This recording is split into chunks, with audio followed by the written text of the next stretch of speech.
Star Trek has been producing new alien species from the beginning, with new and interesting variations on nose ridges becoming an art within the franchise. While the original series had its pointed-eared hobgoblins and throbbing-lobed illusionists, the Next Generation would build on what came before. With species like the Vulcans, the Klingons and the Talosians in their back pockets, this new series was able to work on those early inspirations. As an audience, we would see several non-humanoid species joining the roster of the Milky Way, though predominantly two-armed, two-legged folks would pop up from week to week. Some would quickly establish themselves as franchise mainstays, the Bajorans, the Cardassians, the Borg, while some would pop up for an episode or two before fading back into obscurity. We are here to shine a light on those who said hello, even as we were saying goodbye. I'm Sean Ferrick for TrekCulture, and here are 10 unique next-generation alien races you forgot about. Number 10. The Sheliak, the Ensigns of Command.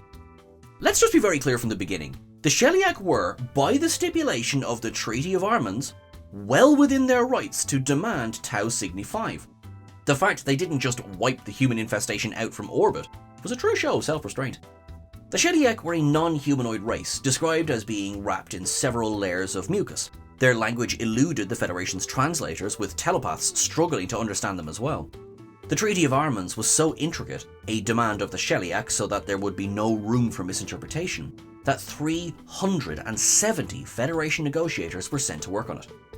When the Sheliak arrived at Tau Cygni 5 to begin the colonization of the Class H world, they initially refused to wait the 3 weeks that Captain Picard told them it would take to evacuate the humans. However, their own bureaucracy worked against them, as Picard invoked a third-party arbitration clause which could have delayed their colonization efforts by 6 months. Once the humans were cleared, the Sheliak physiology meant they would have no issue settling on a radiation-rich world. Number 9. Angosians, the Hunted. On the surface, Angosia 3 was an idyllic world. It seemed perfectly suited to join the Federation in 2366. The Enterprise D was dispatched to aid in negotiations. However, once the Starfleet ship arrived, they quickly discovered that all was not as it seemed. The nearby penal colony on Lunar 5 experienced a breakout, resulting in one Rogue Danar leading the Enterprise on a cat-and-mouse chase. Though Danar was caught by Riker and Worf, the truth began to spill. The Angosians were far from the peaceful people they portrayed themselves as. Earlier in the century, they had elected to subject peaceful soldiers to genetic engineering. While the Angosians were peaceful by nature, they threw nature out of the equation and condemned these soldiers. The procedure was irreversible, so when they came home, they were segregated and eventually imprisoned. Once this facet of Angosian society was revealed, all plans for joining the Federation were put on hold, forcing the planet to look inward and start to clean the mess it had made of itself. Number 8. Benzite, coming of age.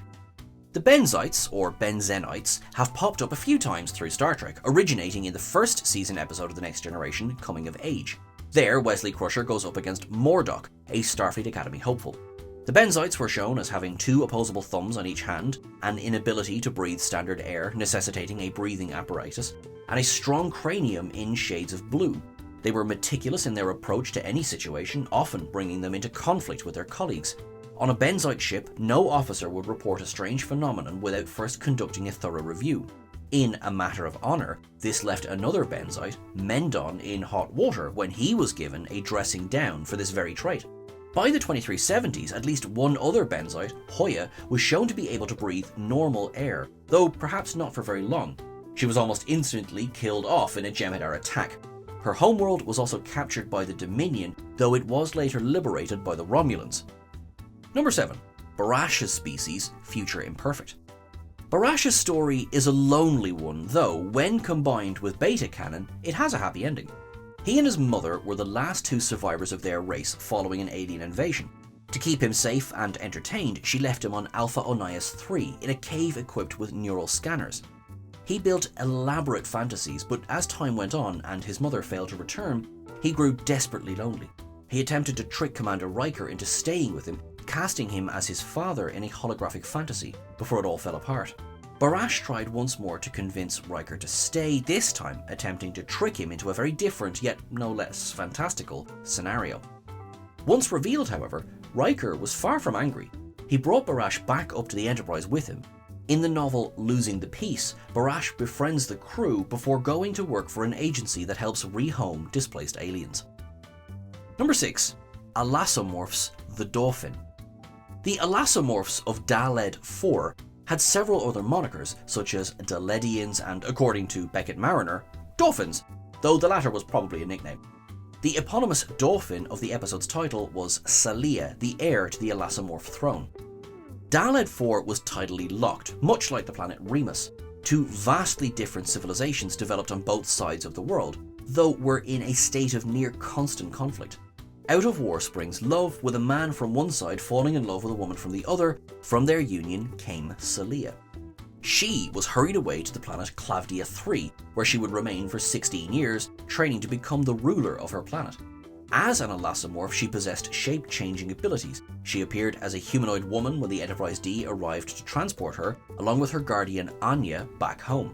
The Alasomorph's true form was similar to pure energy, though retaining a roughly human shape. They were unique amongst shapeshifters, requiring food and sleep, though were no less remarkable in their gifts. Number 5. Kesprit Attached.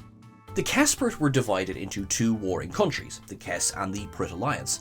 When the Kes applied for Federation Association, the Enterprise D was dragged into the middle of a conflict that had raged for years. Both sides displayed extreme levels of paranoia, shutting off any and all communications between their governments, leading to a virtual blindness in terms of intelligence.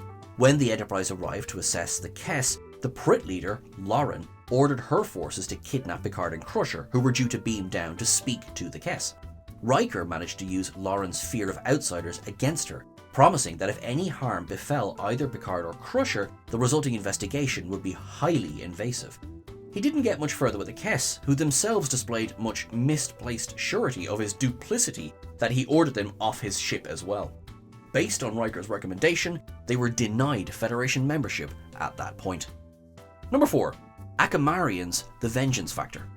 The Akamarians were, by and large, a divided species, though they hailed from the planet Akamar 3. By the time the Enterprise D encountered the results of an Akamarian raid on a Federation outpost, they had been split into the Akamarian majority and the Gatherer minority. These Gatherers were a nomadic tribe, having left the homeworld in 2266. They spent the next 100 years raiding outposts in their own and neighbouring systems. The attack on the Federation outpost led Captain Picard to join Sovereign Maruk of Akamar and Chorgon of the Gatherers in an attempt to mediate peace. Commander Riker was inadvertently drawn into an assassination attempt on Chorgon. Akamarian society had once been split into different clans. Chorgon was a member of the clan Lornak, while Maruk's aide, Yuta, was the last survivor of the clan Tralesta, and was obsessed with destroying every Lornak she found.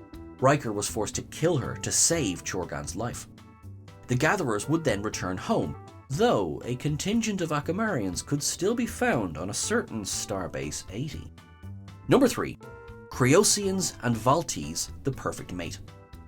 A pair of civilizations born of two brothers, Creos and Valt, the Creosians and the Valtes spent hundreds of years embattled after Creos kidnapped Garuth, an empathic metamorph, and took her to the planet that would go on to be named for him. Empathic metamorphs were relatively common in the males of both species, while they were incredibly rare in women. The audience were introduced to them out of chronological order, first through Kamala, as she was aboard the Enterprise D in 2368, then second when Trip Tucker encountered Kaitama in 2152. The Creosians, however, faced another issue: Klingon subjugation. In 2367, they were effectively under Klingon rule. They were armed by Romulans in an attempt to throw the Klingons into chaos, as Geordi LaForge was kidnapped and brainwashed into an assassination attempt as the Romulans hoped to pit Starfleet and the Klingons against each other. The Creos did gain their freedom and even reconciled with the Valtes thanks to the political marriage between Kamala and Chancellor Alric. Number 2. Antikins and Silay, Lonely Among Us. The Antikins and the Silay were both introduced to audiences in Lonely Among Us, though both would pop up several more times. The Antikins were dog-like aliens, preferring to keep their food alive before consuming it. They had been at war with the Silay for hundreds of years.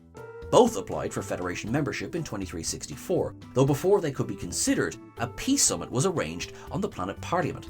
The Enterprise D collected the Silay first, who demanded they be given quarters away from the Antikins and to be upwind of them. Their fears were then justified when, before the ship arrived at their destination, one of the Sile delegates went missing, while the Antican delegation asked the ship's chef to broil reptile. It's unclear if the cobra-headed Sile won the overall war with the Anticans, though they were certainly present in the 32nd century, and despite the loss of one of their people on the Enterprise, they still seemed interested in diplomatic relations with Starfleet. Number 1. Hellion Aquiel. Hellions were serving in Starfleet as early as 2366, with Aquiel Unari becoming the first that the audience would meet on screen. They were humanoid with slightly raised bumps on their forehead. These bumps may have served as protection for their larger brains. They were telepathic to a degree. They could form bonds with other beings, though the other in the bond need not be telepathic themselves. They could focus their abilities with the help of a Kanar, a crystal that amplified their telepathy. This allowed Aquiel to project her own image into Geordi the Forge's mind. As such, he was able to see her as she truly appeared. Ensign Kova Esmar would later serve aboard both the Titan A and Enterprise G once the ship was rechristened. Their homeworld, Hali, is a Federation member. And that's everything for our list today, folks. We hope you enjoyed this, and we hope you enjoyed taking a walk down memory lane. I have been Sean for TrekCulture. You can follow me at Sean Ferrick on the various socials, so please make sure that you're following at TrekCulture as well. Look after yourself, and I will see you soon. Thanks very much.